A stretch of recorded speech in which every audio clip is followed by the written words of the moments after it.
Hello everyone, जैसा कि आप लोग को पता है, देख पा रहे हो ये एलआरसी बिहार में लैंड एंड रिफॉर्म डिपार्टमेंट में 4 टाइप के पोस्ट की वैकेंसियाँ आई हैं। ASO, assistant settlement officer, special survey कानूनगो, स्पेशल सर्वे अमीन और स्पेशल सर्वे कलर। इसका आप देख पा रहे हो ये 355 पोस्ट है आपका एएसओ असिस्टेंट सेटलमेंट ऑफिसर का, साथ साथ में स्पेशल सर्वे कानूनगो का 758 पोस्ट, स्पेशल सर्वे अमीन का 8244 और स्पेशल सर्वे कलर का है 744। ठीक है, ये तो आप लोग को ऑलरेडी पता है। मेरे ख्याल से 12 को लास्ट डेट भी था, लेकिन अब फिर से एक्सटेंड कर दिया गया है, तो ये तो कर दिया गया, इसमें कोई दिक्कत नहीं है। ये आप लोग फॉर्म भर ही लीजिएगा। लेकिन सबसे बड़ा समस्या आती है कि सिलेबस बहुत बड़ा है। दूसरा चीज क्वेश्चन ये आता है कि सिलेबस के साथ साथ सिलेबस तो है ही बड़ा, दूसरा चीज की एग्जाम कब होगा। ठीक है, ये दो समस्या है और इसी को हमने कहीं से प्रयास किया है, इसी के मार्फत से मैं बताने की कोशिश कर रहा हूँ। स्पेशल सर्वे अमीन और स्पेशल सर्वे कलर, स्पेशल सर्वे ये कलर ये कानूनगो है, स्पेशल सर्वे अमीन और स्पेशल सर्वे कलर है। ठीक है, अगर ओवरऑल बात की जाए, सबसे पहले सारे वैकेंसी के बारे में थोड़ा सा देख लेते हैं, फिर जाके आगे बात करते हैं। स्पेशल सर्वे अगर जब जो ये असिस्टेंट सेटलमेंट ऑफिसर के बारे में अगर बात करें, 355 पोस्ट है, लेकिन इसके लिए 2 साल का एक्सपीरियंस मांग रहा है। 2 साल एक्सपीरियंस के साथ साथ बीटेक भी होना चाहिए, वो तो कंपलसरी है, वो तो आप लोगों को पता ही।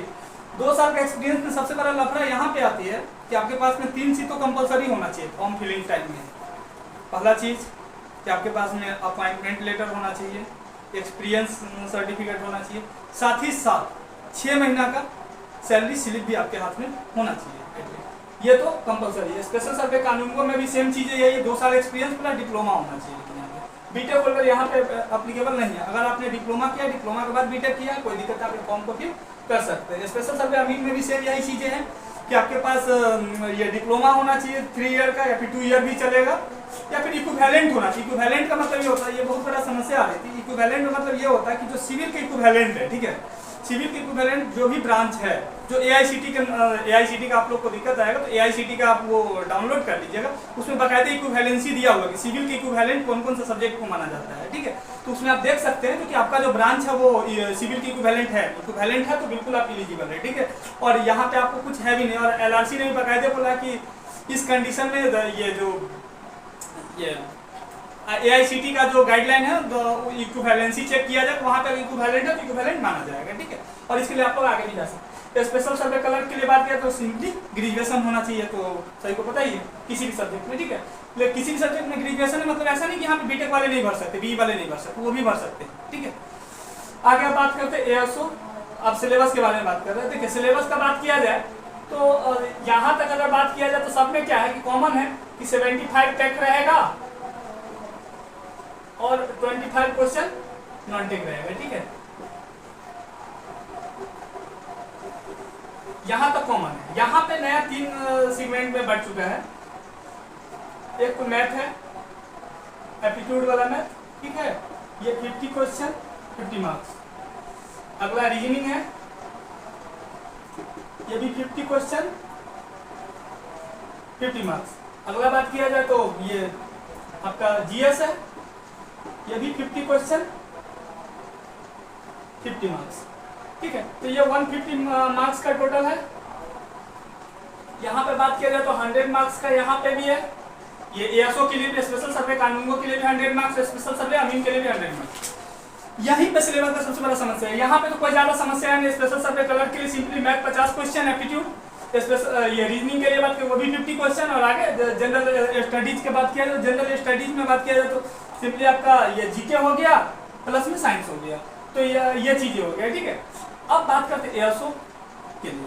देखिए, एएसओ में सिलेबस तो बहुत सारा चीज लिखा हुआ, अगर आप गौर से देखिएगा तो सिलेबस कुछ भी नहीं है, सारा का सारा अपना सिविल इंजीनियरिंग है। डिफरेंस उन्होंने ये किया है कि उन्होंने भी कहीं से कॉपी किया, दूसरे जगह पे मतलब पेस्ट कर दिया। एग्जांपल के तौर पे देखा जाए तो यहाँ पे इन्होंने क्या किया, एसबीटी जो बिहार का है वहां से उन्होंने कॉपी किया और दूसरे जगह पेस्ट कर दिया। मैंने ये चीजें प्रूफ के साथ देखा है, क्योंकि वहां पे क्या किया है, मतलब कि कुछ सब्जेक्ट आपको नया नया मिलेगा, जैसे कि मटेरियल टेस्टिंग आपके लिए नया सब्जेक्ट होगा, लेकिन कोई नया सब्जेक्ट है नहीं, उन्होंने नामांकन नया कर दिया है, लेकिन बाकी तो पूरी तरीके से बिल्डिंग मटेरियल है आपका। ठीक है, एक चीज नया जरूर उन्होंने ऐड किया है, 2-3 चीजें जो मैं आपको बात कर रहा हूँ, बाकी बात तो सिविल इंजीनियरिंग जो कॉमन है वो सभी को पता है। ठीक है, दिक्कत यहाँ पे आएगा आपको कुछ सब्जेक्ट नया जो जैसे मिलेगा, जैसे कि मेट्रो सिस्टम वो नया है, क्योंकि बिहार में मेट्रो स्टार्ट होने वाली है, तो इसके लिए गवर्नमेंट चाहेगी, ऑब्वियस सी बात है कि मेरे यूनिवर्सिटी से पास आउट बच्चा है तो अगर वो मेट्रो के बारे में जानता रहेगा तो अगर मुझे अगर तो वैकेंसी लाना होगा तो बिहार कोई भी ऐसा चाहता है कि मेरे अपने स्टेट का बच्चा है, इसके लिए उन्होंने बिहार के सिलेबस में मेट्रो सिस्टम एडप्ट किया है। हम लोग के टाइम में ये सिलेबस नहीं था, ठीक है। और आगे अगर जब बात किया जाए तो कुछ सब्जेक्ट आपको नया मिलेगा। इंजीनियरिंग मैथमेटिक्स आपको 2-3 बार लिखा हो। बेसिकली क्या है कि अदर यूनिवर्सिटी या फिर किसी भी यूनिवर्सिटी में आप लोग पढ़े हुए तो M1 M2 M3 नाम का सब्जेक्ट होता था, वही है, नया कुछ नहीं। वहाँ पे एक डिस्क्रीट मैथमेटिक्स है। बेसिकली कंप्यूटर साइंस वाले को M4 पढ़ना होता था, जिसके अंदर बुलियन अलजेब्रा पढ़ना होता था, गेट वेट हो गया, लॉजिक गेट हो गया, प्लस में सर्किट उर्किट को जो सॉर्टिंग वूटिंग किया जाता था, वो सारी चीजें, तो M4 डिस्क्रीट मैथमेटिक्स हो गया, ठीक है। बेसिक्स ऑफ तो मैकेनिकल का बात किया, बेसिकली जो है आप अगर सिविल का सिलेबस डाउनलोड करके देखिएगा तो वहाँ पे बेसिक्स ऑफ मैकेनिकल इंजीनियरिंग में कुछ भी नया नहीं है, बस सारा का सारा थर्मोडायनामिक्स रखा हुआ है। अगर आप पढ़िएगा सिलेबस तो देख लीजिएगा। आगे बात बेसिक इलेक्ट्रिकल हो गया, बेसिक इलेक्ट्रॉनिक्स इंजीनियरिंग में, ये सब जनरल इंजीनियरिंग का सिलेबस है जो अपने ये बीपीएससी यही के एग्जाम में आता था, तो ये भी कोई नया नहीं है। बाकी बात अपना सारा का सारा सिविल है। कुछ एक और नया आपको लगेगा जैसे कि इथिक्स भी कुछ नया नहीं है, क्योंकि बहुत सारे यूनिवर्सिटी में वो कम्युनिकेशन स्किल में पढ़ाया जाता था इथिक्स नाम का चैप्टर। बहुत सारे लोगों में इथिक्स का एक नया चैप्टर सब्जेक्ट ही होता था, तो वो भी कुछ नया नहीं है। बाकी बात सिविल का सब कुछ कॉमन है। बात किया जाए नॉनटेक में, तो नॉनटेक में भी सेम ऐसे 25 क्वेश्चन है। 25 क्वेश्चन उन्होंने सारा चीज लिख दिया हुआ है, कुछ भी छोड़ा ही नहीं हुआ। उन्होंने जीके भी दिया हुआ, उन्होंने जीएस भी दिया हुआ, उन्होंने करंट अफेयर भी दिया हुआ, उन्होंने एप्टीट्यूड भी दिया हुआ, उन्होंने रीजनिंग भी दिया हुआ, उन्होंने कंप्यूटर भी दिया हुआ, बेसिक कंप्यूटर, ठीक है।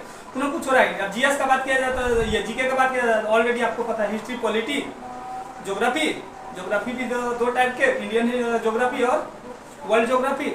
हिस्ट्री का बात किया 3 टाइप के, एंशिएंट, मेडाइवल और मॉडर्न, ठीक है। और पॉलिटी हो गया, इकोनॉमिक्स हो गया, एनर्जी, इन्वायरमेंट, इकोलॉजी हो गया। ये बेसिकली आपको कहीं ना कहीं ये टेक्निकल में भी वो सब्जेक्ट लिखा हुआ है, ठीक है, तो वो आपको वहाँ पे भी काम आ जाएगा कि बेसिक कंप्यूटर हो गया, करेंट अफेयर हो गया, रीजनिंग भी उन्होंने दे दिया, एप्टीट्यूड भी दे दिया। उन्होंने इतना सारा टॉपिक लिख के रखा है ना, अगर 2-2 क्वेश्चन भी प्रत्येक टॉपिक से लेना फिर भी उनका पूरा नहीं हो पाएगा। तो आप तो मान के चलिए कि जितना भी सब्जेक्ट उन्होंने लिखा हुआ है, सारे सब्जेक्ट से तो एक क्वेश्चन पूछना पॉसिबल भी नहीं है। सही बात यही है। साथ साथ 1/4 नेगेटिव मार्किंग है, ठीक है। ये तो हो गया सिलेबस, वो आप लोग को ऑलरेडी पता है। स्पेशल सब्जेक्ट कानूनों में भी यही है, कुछ नया नहीं है, बस मेट्रो सिस्टम हटा दिया है। कुछ एक आध जो एक्स्ट्रा सब्जेक्ट होता है सिविल का वो हटा दिया, बाकी मतलब कि जो एडवांस लेवल में बीटेक में पढ़ना हो तो बस इसके बाद सारा चीज कॉमन है, ठीक है। यहाँ तक कोई दिक्कत नहीं है। ये कलर का हो ही गया। अब आते सबसे बड़ा समस्या, फॉर्म टोटल मिला कितना मिल सकता है। देखिए सबका तो नहीं पता, लेकिन आप अंदाजा लगा सकते हैं, और वो तो एग्जैक्ट डेटा जब आएगा तभी पता चलेगा। अगर एएसओ का बात किया जाए नॉर्मली, तो मैं इतना तो नहीं बोल सकता, लेकिन मैं कंफर्म बोल सकता हूँ कि एएसओ में 5000 फॉर्म गिरना काफी होता है। अब आप बोलिएगा ऐसा क्यों आप बोल रहे हैं, प्रूफ के साथ बोल रहा हूँ। देखिए 2 साल का एक्सपीरियंस, अभी भी लोग जुगाड़ में ही लगे हुए हैं। सही बात यही है कि अभी भी लोग जुगाड़ में ही लगे हुए कि कहाँ से जुगाड़ में बनेगा, कहाँ से सैलरी स्लिप बनेगा, इसी जुगाड़ में लोग लगे हुए। ऑनेस्टली मैं आपको बता दूँ। और लास्ट में ये होगा, देखिए कंपटीशन यहाँ पर अदर स्टेट वाले से आपका है ही नहीं ज़्यादा, क्योंकि देखिए जो भी अदर स्टेट के अच्छे बच्चे वो ऑलरेडी कहीं ना कहीं जॉब में नहीं, तो फिर बिहार से स्पेशली वो नहीं आएगा, और संविदा के जॉब के लिए मैं ऑनेस्टली बोल रहा हूँ। और बात रह गया एक्सपीरियंस का, तो ये भी आपको पता है कि असिस्टेंट इंजीनियर में जो एक्सपीरियंस देगा सो यहाँ पे नहीं देगा, एलआरसी में नहीं देगा। उन्होंने साफ सब कह दिया हुआ है कि आप लोग को पता ही होगा। अगर एलआरसी वालों के अगर जो एक्सपीरियंस का वेटेज देने लगेगा ना, तो जेई में एक भी बाहर से आएंगे ही नहीं। जेई का जो भी वैकेंसी है उसमें एक भी बाहर से नहीं आएंगे, सारे के सारे एलआरसी वाले ही आ जाएंगे, ठीक है। तो वो देने नहीं जा रहे, उतना तो सीट है जितना तो लमसम कार्यरत है। टोटल मिला के जेई बात किया जाए तो बाहरी को आने कहाँ दिया जाएगा, ठीक है। तो यहाँ पे ये चीजें हो गया, तो यहाँ पे ये देना नहीं है। तो 5000 फॉर्म काफी है, 800 रुपया फॉर्म का भी दाम है, समझ रहे हैं। हो सकता है बहुत लोगों के लिए 800 रुपया का कोई इंपोर्टेंस नहीं, बाकी बात पूछिए जिनके पास वो नहीं है, ठीक है, बहुत दिक्कत होता है, ठीक है। तो यहाँ पे 5000 फॉर्म काफी है, क्योंकि जो भी बिहार के ही लड़के भरेंगे, और वो भी कब के भरेंगे, 2020 तक के पास आउट बच्चे भरेंगे। 21 वाले 22 वाले तो ऑलरेडी गेट का टॉपर बनना है उनको, और आईएएस का टॉपर बनना, बाद में पता चलेगा क्या क्या टॉपर बनना है, ठीक है। तो ये हो गया। ऐसे ही कलर का बात किया जाए, कलर में लेकिन ये स्पेशल सर्वे कानूनों का अगर मैं बात किया, स्पेशल सर्वे कानूनों में अगर कम से कम भी अगर फॉर्म गिरेगा ना, तो 5 to 7,000 फॉर्म यहाँ भी गिरेगा। जानते हैं रीजन क्यों? क्योंकि जितना भी यहाँ पे जो ऑलरेडी बिहार में जो ये एलआरसी में एसएसए के पोस्ट पे, स्पेशल सर्वे अमीन के पोस्ट पे, सारे के सारे कहीं ना कहीं अगर बात किया जाए तो 2 साल प्लस एक्सपीरियंस, तो इनके पास तो लीगल एक्सपीरियंस है, कोई दिक्कत ही नहीं है। तो ये सारे के सारे फॉर्म तो यहाँ भरेंगे ही भरेंगे, क्योंकि उस डिपार्टमेंट में उनको पता है कि मैं ये हूँ, तो सबका इच्छा होता है कि हम आगे बढ़े, तो ये तो सारे के सारे भरेंगे ही भरेंगे। अब बात रह गया एसएसए स्पेशल सर्वे में। दिक्कत ये है कि सबसे ज्यादा सीट यहाँ पे और सबसे ज्यादा फॉर्म भी कहीं ना कहीं लमसम अराउंड यहीं पे गिरेगा। 82 से 44 पोस्ट है, मान के चलिए इसमें नहीं भी अगर फॉर्म गिरेगा तो कम से कम 70,000 फॉर्म गिरेंगे। गारंटी दे रहा हूँ, इतना आप देख लीजिएगा। 70,000 पर अब आप पूछिए क्यों 70,000 जोड़िए ना, यहाँ पे ऑलरेडी पिछले बार बहुत को हुआ भी नहीं था, और सारे स्टेट है, फ्री है, ओपन है, आपको भी पता है, कौन नहीं भरेगा, कोई एक्सपीरियंस का वेटेज नहीं है, सब आएंगे। 10,000 12,000 12,000 13,000 का जो प्राइवेट में मिलता है इससे तो अच्छा है ना यहाँ पे। अब स्पेशल सर्वे क्लर्क, इसके बाद अगर जब तो कहीं पे सबसे ज़्यादा भीड़ होना है तो यही होना है। यहाँ पे भी मान के चलिए 60 to 65,000 पड़ा। अब आप पूछिएगा ऐसा क्यों, सारे के सारे नॉन टेक वाले बंदे यहाँ पे आने वाले, और उन्हें भी बेरोजगारी का तंज पता है, कौन छोड़ेगा भाई। 22-25 हज़ार का सैलरी है, कम से कम घर बैठे बैठे बिहार में अगर जो जॉब हो रहा है क्या दिक्कत है, कितना मिल जाता है। अच्छा बात की जाए MTS वगैरह निकालने के बाद ही कितना मिल जाता है, तो वो भी अपने स्टेट छोड़ के जाना है। तो ये सारे समस्याएं तो ये हो गया। अब दूसरा चीज़ ये है कि एग्जाम कब होगा। जैसा कि आप लोगों को पता है कि अभी फिलहाल 18 जिला में ही सर्वे का कार्य चल रहा है, 20 जिला अभी बचा हुआ है, और वो जो 18 जिला जो काम चल रहा है ना, अगर आप ऑनेस्टली पूछ रहे हैं तो वहाँ पे अभी 30% वर्क भी नहीं कम्प्लीट हुआ है, 70% यहाँ पे बचा है। बाकी बात अभी नगर निगम सबको छोड़ दीजिए, नगर पालिका नगर निगम को छोड़ दीजिए, अभी सिर्फ ग्रामीण एरिया में हो रहा है 18 जिला में भी, और वो भी 18 जिला पूरी रूप से नहीं स्टार्ट हुआ है, उसमें भी बहुत चीज़ें बचा हुआ, बहुत ऐसे पंचायत है जो बचे हुए, सॉरी प्रखंड या फिर पंचायत जो भी है बचे हुए हैं अभी, तो 30% भी काम नहीं होगा 18 जिला का भी। ओवरऑल बात किया जाए ना, अगर जो कम्प्लीटली काम अगर जो किया जाए तो कम से कम 5 से 7, और दूसरा समस्या है कि आपको हटाने का कम से कम 5 to 7 ईयर नहीं हटाएंगे, इसका मैं गारंटी दे रहा हूँ। रीजन साफ साफ है, क्योंकि काम करना है, गवर्नमेंट को काम करवाना, और इतना सस्ता लेबर मिलेगा क्या। अब आप सोचिए ना, आपको लग रहा है कि बहुत ज़्यादा क्या है भैया, बताइए आप समझ रहे हैं। ये अगर जो कायदे से अगर गवर्नमेंट पोस्ट हो तो गैजेटेड ऑफिसर का पोस्ट है, अगर जब तक परमानेंट बात है गैजेटेड ऑफिसर का पोस्ट है, बीटेक होल्डर को लेना है, 2 साल का एक्सपीरियंस भी चाहिए, काम भी इनसे मैनेजमेंट वाला करवाना है, एग्जाम भी लिया जा रहा है, उनको फर्जी बच्चा भी नहीं चाहिए, रोजगार के नाम पे रोजगार भी हो गया, और प्लस में सैलरी कितना 59,000 बेसिकली वो सैलरी नहीं, साल भर के बाद किसी का सैलरी बढ़ता है लेकिन यहाँ पे घट गिर जाएगा। 59,000 के बाद अगर जो बात किया जाए ना, तो आगे चल के आपका हो जाएगा लमसम 54-55 हज़ार के करीब में हो जाएगा, ठीक है। अब आगे बात स्पेशल सर्वे कानून को, यहाँ पे भी लमसम 32-33 हज़ार रुपया मिलेगा। स्पेशल सर्वे अमीन का बात किया जाए 23, 3, 26, 1, 27 लमसम 31,000 रुपया है साल भर के बाद, ये यहाँ पे भी लमसम हो जाए 27,000, 27,000 में अगर जो बात किया जाए तो 3500 से 3700 रुपया आपका कट जाएंगे, टोटल मिलाकर आपको 23,000-24,000 के करीब में यहाँ पे मिलेंगे, ठीक है। ये सॉरी स्पेशल सर्वे अमीन में, स्पेशल सर्वे क्लर्क में फिक्स है, यहाँ पे पैसा वैसा कटना नहीं, तो वही 25,000 रुपया है, ठीक है। यहाँ पे कंप्यूटर लैपटॉप के लिए दिया नहीं जाता, यहाँ पे बाकी बात में लैपटॉप और ये मोबाइल के लिए दिया जाता है, साल भर के लिए दिया जाता है लैपटॉप के लिए, तो साल भर होता है लैपटॉप का दाम खत्म हो जाता है। इसके लिए आपको बाकायदे जब होने के बाद आपको कंप्यूटर खरीदना पड़ेगा, उसका स्लिप देना पड़ेगा, मोबाइल भी खरीदना पड़ेगा, मोबाइल का भी स्लिप देना पड़ेगा, उसी के बदले पैसे दिया जाता है, ठीक है। वो जो एक्स्ट्रा जो 4-5 हज़ार रुपये मिलता है वो आपके टाइम के साथ खत्म हो जाएंगे। तो यहाँ पर जॉब वैसे मिला जुला के अच्छा ही बोल सकते हैं, खराब भी नहीं बोल सकते हैं। हाँ बाकी बात टोटल मिला के अगर जो काम करना है किसी को तो इन्हीं को करना है, ठीक है, सबसे ज़्यादा काम इन्हीं को करना है, सही बात यही है, ठीक है। बाकी बात जाके ये लोग तो सही, तो यही है। बाकी बात एग्जाम का बात किया जाए तो देखिए, एग्जाम का अगर जो बात किया जाए तो अभी चल रहा है आपका मई, मान के चलिए मई तो चल रहा है, मई लास्ट तक लमसम फॉर्म का एडिटिंग होगा, जून मान के चलिए कि जुलाई लास्ट नहीं तो अगस्त में एनी हाउ एग्जाम इसका देना है।